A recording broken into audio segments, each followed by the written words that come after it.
Welcome to Immigration Talk Show. In today's episode, we'll walk you through the step-by-step process of H-1B registration for the upcoming fiscal year. So whether you are an employer looking to register a beneficiary or an applicant eager to understand the process, we've got you covered. Stay tuned as we break down everything from logging in to submitting your registration.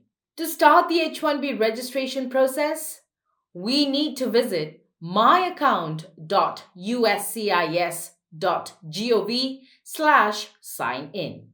Enter the login credentials and a verification code will be sent to your email. Once logged in, and locate the option called My Company. Under this section, you will see your company's name, XYZ. Next, click on the option File a Form. A new page will appear with the option to select the form you want to file online. Click on the drop-down list box, which presents three options: H-1B registration, I-129 filing, and premium processing. Second one, I-129 is nothing but the H-1B filing. Since we are registering for H-1B, select the first option, H-1B registration. After selection, relevant details will appear. Click on Start Form. The next page will appear. Scroll to the bottom and click Next. Another page will load, and again, scroll to the bottom and click Start. These pages provide instructions on how to proceed further.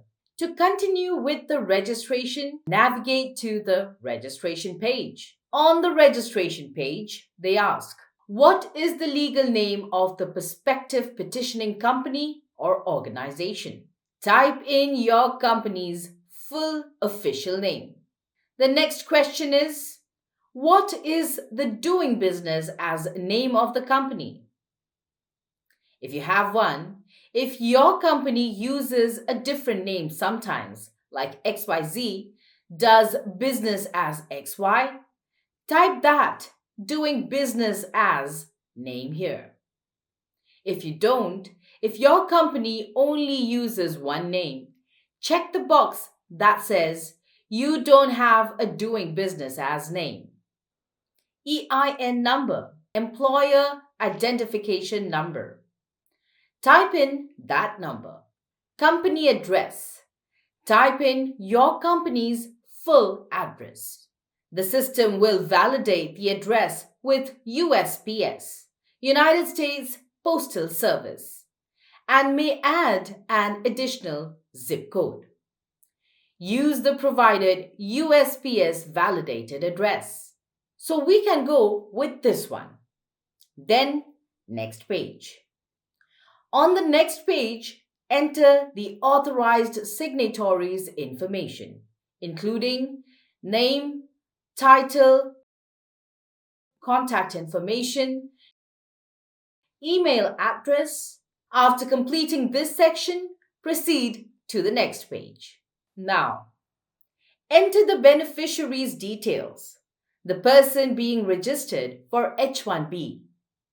As of this year, the registration fee has increased to $215 per beneficiary. Previously, $10. Now, it has increased around $205 compared to the last time. So after coming to this page, click on Add Beneficiary. A new page will open where you need to enter the beneficiary's name, first name, last name, gender, date of birth. Next, answer the question, are you requesting consideration under the INA 214 Advanced Degree Exemption because the beneficiary has earned or will earn a U.S. master's degree or higher before filing this petition? Check the beneficiary's educational documents. If they have a U.S. master's degree, select Yes. If they do not, Select No. Next, enter beneficiary's country of birth. Cross-check with the passport. Beneficiary's citizenship. Passport or travel document number. Cross-check with the passport. Passport insurance country. Passport expiration date. After entering all the required information, click on Save Entry. To register multiple beneficiaries, click on Add another beneficiary and repeat the same process for each one. Once all beneficiaries are added, click Next. The system will then prompt you to check for duplicate registrations. If we are processing thousands of registrations, mistakes can happen. For example, instead of registering a beneficiary just once, multiple people handling registrations might unknowingly enter the same beneficiary 2 or 3 times. In such cases, we need to check for duplicate entries to verify whether the same individual has been registered multiple times. The system will display a message indicating whether any duplicates were found. For example, if a beneficiary's name is registered more than once, the system will display a message indicating that their name has been duplicated. Example, ABC name is repeated. In such cases, we need to remove the duplicate entry. Once the duplicate check is completed, we can proceed to the next page. On the next page, the system will highlight any changes to the registration fees and payment process for the fiscal year 2026. As previously mentioned, the registration fee has increased from $10 to $215 per beneficiary. If there are any alerts or warnings, they will be displayed on this page. If there are no issues, a green check mark will appear. Click Next.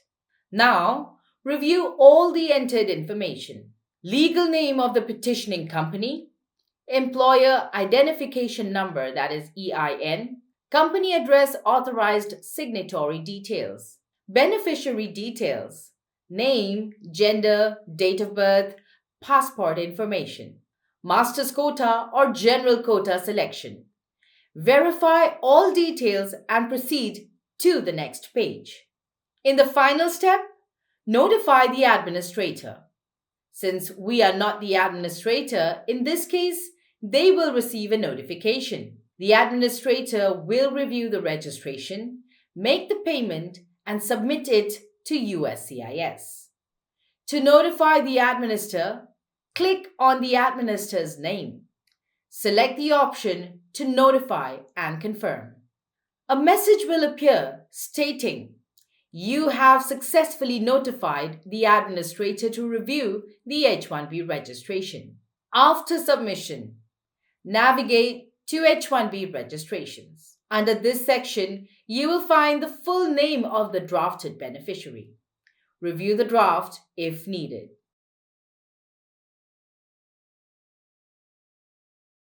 And that wraps up our complete guide to H-1B registration. We hope this step-by-step breakdown makes the process clearer and easier for you. If you found this information helpful, don't forget to like, share, and subscribe to Immigration Talk Show for more updates on visas, immigration policies, and career opportunities. See you in the next episode.